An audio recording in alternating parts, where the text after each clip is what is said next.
Assalamualaikum warahmatullahi wabarakatuh. Shalom, Om Swastiastu, Namo Buddhaya, Salam Kebajikan. Selamat siang pada teman-teman sekalian dan kepada dosen pengampu.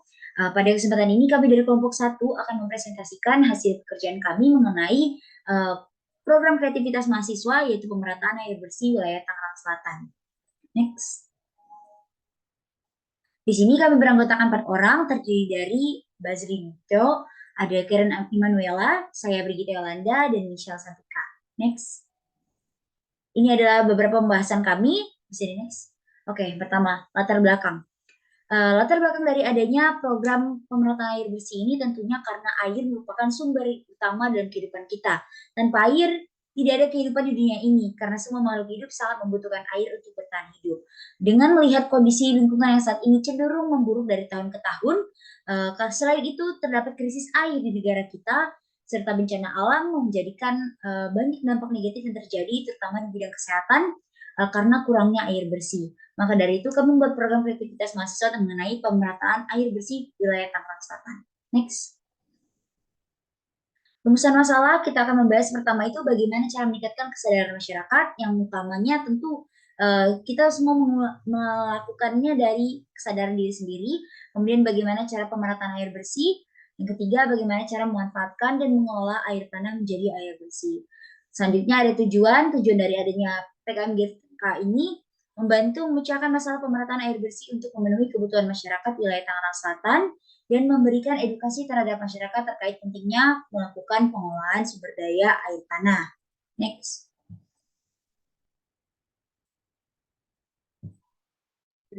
Oke, selanjut ke ruang lingkup. Jadi ruang lingkup dari sanitasi air bersih ini itu adalah Pamulang, yaitu Pamulang sebagai daerah paling padat penduduknya dalam Tangerang Selatan akan menjadi fokus kita dalam diskusinya dengan daerah-daerah lainnya. Namun di target utama kami adalah Pamulang.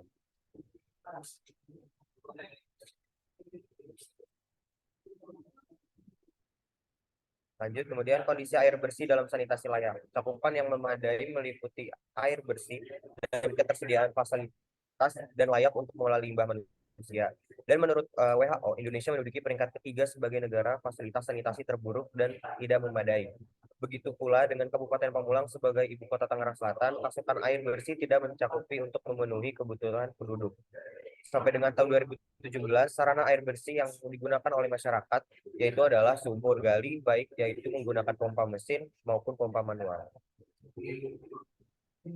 Oke, selanjutnya kita akan beralih menuju solusi yang kita tawarkan, yaitu berupa hukum yang lebih tegas terhadap segala bentuk pelanggaran. Terus selanjutnya perkembangan teknologi berfokusan pada sanitasi air. Kita juga perlu melakukan analisis terhadap PDAM. Selanjutnya ada sosialisasi edukatif untuk masyarakat untuk menyadarkan betapa pentingnya sanitasi sedini mungkin. Dan terakhir adalah memberikan bantuan berupa berbentuk air bersih. Selanjutnya adalah gagasan yang kita ajukan menurut Menteri PPN Bappenas adalah dengan cara membangun pola pikir serta komitmen dari para penguasa sehingga nantinya saat mengambil keputusan dapat dilakukan dengan bijak dan mengedepankan pembangunan berkelanjutan terutama dalam bidang sanitasi air. Next.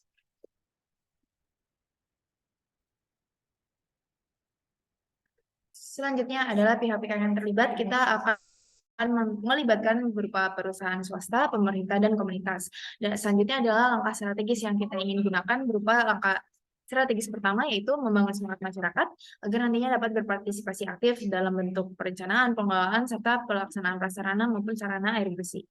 Strategi kedua adalah dengan meningkatkan investasi untuk mengembangkan kapasitas sumber daya manusia agar nantinya akan menjadi penggunaan berkualitas. Serta strategi tiga yaitu strategi terakhir kami adalah untuk mendorong pembangunan dan pembiayaan sarana untuk air bersih serta kelompok sehingga nantinya dalam pengambilan keputusan dapat dilakukan secara bertahap dan baik. Selanjutnya ada tahap rencana pelaksanaan. Nah, kita ada 3 tahap. Yang pertama dilakukan pada tanggal 25 Desember 2022 bertempat di Pamulang, Tangerang Selatan. Acara kegiatannya berupa pengenalan materi pembelajaran, yaitu mengenalkan sanitasi air kepada masyarakat bersama dengan komunitas di berbagai tempat tinggal dan mencari titik tempat atau survei kepada tempat yang sangat diperlukan dengan tujuan memberikan nilai kepedulian terhadap lingkungan. Yang tahap kedua dilakukan pada tanggal 15 Januari 2023 di Pamulang. Acara kegiatannya itu berupa melakukan tindakan sanitasi air yang sudah ditentukan bersama dari masyarakat dan dibantu oleh komunitas sehingga sanitasi air cepat berjalan dan lancar. Melakukan uji coba dan pengecekan selama beberapa hari. Tahap ketiga kita lakukan pada tanggal 29 Januari 2023 bertempat di Pamulang, Tangerang Selatan. Acara kegiatannya berupa melakukan pengawasan. Tindakan pengawasan dilakukan dari pihak komunitas kepada tempat sanitasi yang telah dibuat sebelumnya, agar tujuannya sanitasi air tersebut benar-benar layak dan tahan lama. Bisa next slide. Selanjutnya ada teknik implementasi. Nah, dari teknik implementasi ini mengajak warga sekitar dan anak muda beserta komunitas pecinta lingkungan untuk berkontribusi dalam kegiatan mewujudkan sanitasi air bersih dan layak sehingga bisa menjadi pembangunan secara berkala untuk warga sekitar. Selanjutnya, setelah teknik implementasi, kita akan melakukan prediksi hasil dari kualitas lingkungan hidup yang lebih adil dan sehat, yaitu keadaan lingkungan yang bebas dari resiko yang mengancam kesehatan dan keselamatan jiwa manusia. Melakukan kawasan pemukiman seperti rumah tinggal dan asrama, lingkungan kerja antara perkantoran dan kawasan industri, dan lain-lain. Bisa tolong di next slide. Berikut kita lampirkan daftar pustaka yang kita buat dari proposal sanitasi air bersih dan layak. Bisa tolong di next slide. Sekian presentasi dari kelompok kami. Terima kasih. Sebelumnya ada pantun. Ibu Mehmet memetik rebana, Ibu Indah memakai kacamata. Tidak ada manusia sempurna, karena yang sempurna hanya Tuhan semata. Sekian presentasi dari kelompok kami. Terima kasih.